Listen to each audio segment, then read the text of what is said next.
Lesson number 6 is how to coach versus criticize mistakes.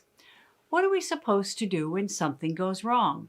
When people have dropped the ball or made a mistake? Well, here's an example of what not to do, and then we'll talk about what we can do instead. I have a friend who's a football coach, and his high school team was tied with another high school team for the championship of their county. Whoever won this last game was going to go to the States. So it's a very dramatic situation. The score is tied. It's the fourth quarter. They're marching down the field. Their quarterback throws a perfect pass. Their best receiver, who is his son, is racing down the sidelines. Here comes the ball. And he does something he's been told 100 times never to do. What's that? Yep, he takes his eyes off the ball. He can't resist sneaking a peek behind his shoulder to see how much he beat the defender. You know what happens. The ball goes right through his hands on the ground. He feels terrible. He trudges back to the bench. My friend, the coach, is so caught up in the emotion of the game, without really thinking what he's about to say, he starts yelling at his son. Johnny, you should have kept your eyes on the ball. He said, you had the game in your hands. You blew it. He said, how many times? And he kept going until his son finally stood up and he said, Dad, it was a mistake. He said, I never want to play for you again. And that evening, his son got a ride home with a friend. And when he got home, he went right upstairs and he wouldn't even talk to his father. And my friend called me the next morning and told me what had happened. He said, Sam, I know what I said didn't help. He said, what are you supposed to say when people make stupid mistakes? I said, Charlie, do you know anyone who can undo the past?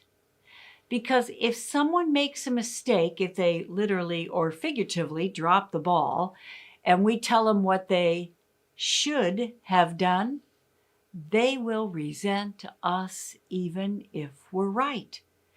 Now think about around your office. Well, you should have brought this up in the meeting. Well, you should have put that in the budget.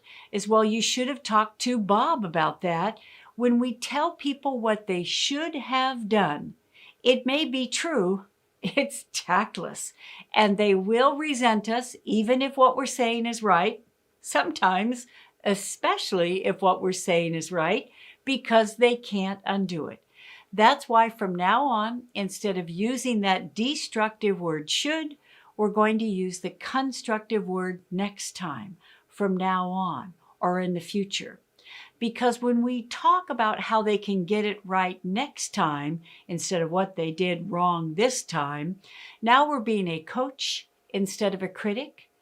People learn from their mistakes instead of lose face over their mistakes. And we're treating them with respect instead of treating them in a way that will create resentment. So let's think about another situation. A colleague of mine is an association director, and they were getting ready for their annual convention, and they had a new employee who was responsible for getting the hundreds of name badges. So Judy came back from lunch and the new employee was in tears, and Judy found out what's going on. She said, the computer system dropped all the names. And she said, you should have left the computer on. It's well, you should have talked with Carol. She knows the system. You should have told us that you didn't know how to use this. And those shoulds just tumbled out of her mouth in the moment. And now we talked afterwards and she said, Sam, that is going to really put us seriously behind. And I was so upset I wasn't thinking about what I said. And that's the point of Tung Fu. It is said that most mistakes in life, most misunderstandings in communication are a result of action without thought. Tung Fu is to think before we speak so that we can say something that helps instead of hurts. So with Judy, if something like that happens again and something goes egregiously wrong and we're about right there on the tip of our tongue to tell someone what they should have done, ask ourselves, will it help? It won't. because they can't undo it. Instead, focus on from now on. If you have any questions, please leave the computer on and ask Carol for help. She's familiar with the system and she can talk you through it. I'll always remember I was speaking for YPO, Young Presidents Organization, and a gentleman emailed me after our program. He said, Sam, when I got home from the conference, he said, I came up to my house and my son had surprised me by mowing the lawn. And I was so pleased. And yet what tumbled out of my mouth? It's like, good job, son, but we've talked about that word, but you should have used, and you know what? I just saw my son's face fall.